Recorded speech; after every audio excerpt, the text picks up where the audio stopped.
National Guardsmen are heroes, and we must pray for their safety and their speedy recovery. An attack just blocks from the White House. A suspect opens fire on a group of National Guard members, leaving 2 in critical condition. The shooter shot in a cowardly, dastardly act, targeting the best of America. Police flood the streets of D.C., the accused suspect in custody, and the targeted crime rattling the district. We heard gunshots, and there were a couple of National Guard that were hugging each other that were obviously very upset about what had happened. The 10 o'clock news starts right now. Good evening. Thanks for being with us. I'm Steve Lacey. And I'm Natasha Verma. Authorities are calling this an ambush attack. Those Guard members from West Virginia are fighting for their lives tonight. All right, here's the latest. The 2 Guard members remain in critical condition. The suspect was also shot, sources identifying him as an Afghan national. Now, in response, the Trump administration ordering another 500 members of the National Guard to Washington. There are around 2,200 already patrolling the district, and President Trump just spoke moments ago. This heinous assault was an act of evil, an act of hatred, and an act of terror. It was a crime against our entire nation. It was a crime against humanity. The hearts of all Americans tonight are with those 2 members of the West Virginia National Guard and their families. And we have team coverage for you tonight. Teresa Priello has the eyewitness stories. But first, Duarte Geraldino is tracking the developments. And Duarte, you have new details about the suspect. That's right, Steve, Natasha. D.C. police say the 2 guardsmen are in critical condition. And tonight, law enforcement sources have identified the suspected gunman. He's an Afghan national who entered the United States back in 2021 under humanitarian parole. Now, his name is Ramanullah Lakwal.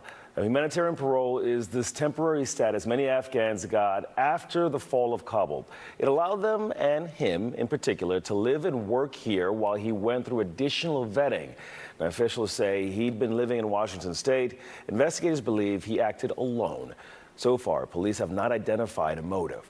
Now, the shooting, which officials have described as a targeted shooting, happened just after 2 this afternoon at 17th and 8th Streets in Northwest. That's about 2 blocks away from the White House. Police say the suspect came around a corner and just opened fire on the guardsmen.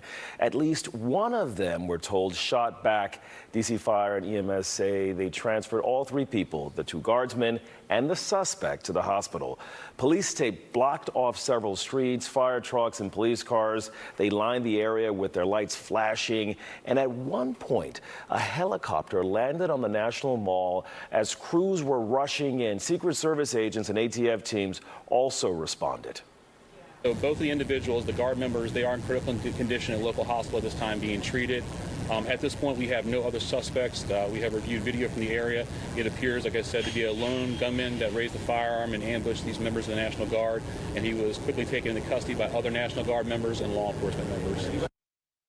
President Trump was in West Palm Beach when the shooting happened. Now, after he was briefed, he ordered 500 additional National Guard troops for Washington, and the White House is saying that request is in direct response to today's attack.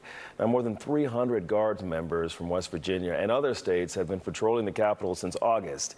That order brought them into support security in that area, and this is an issue that has now been thrown into the spotlight after today's ambush. Now, to recap, 2 West Virginia Guardsmen are in critical condition. A suspect is in custody, and investigators believe he acted alone in an ambush attack that happened just blocks away from the White House. We're going to keep you posted on this story as it develops. Steve? Very well. All right. Thanks, Duarte. And the shooting unfolding during a busy time with many visiting Washington for the holiday. Fox 8's Teresa Priello is live in the newsroom. Teresa, many people watched this happen. Yeah, they certainly did. It happened in broad daylight, Natasha and Steve, just 2 blocks, as you mentioned, from the White House. So if you're familiar with D.C., you know that is quite close to really the epicenter of the city.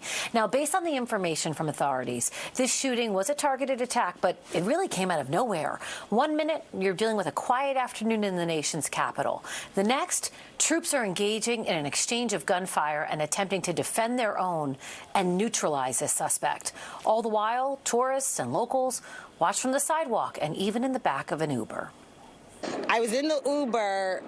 I heard right in front of 17th Street, and I heard boom, boom, 2 times. And then the Uber driver said, "Why are all these people running?"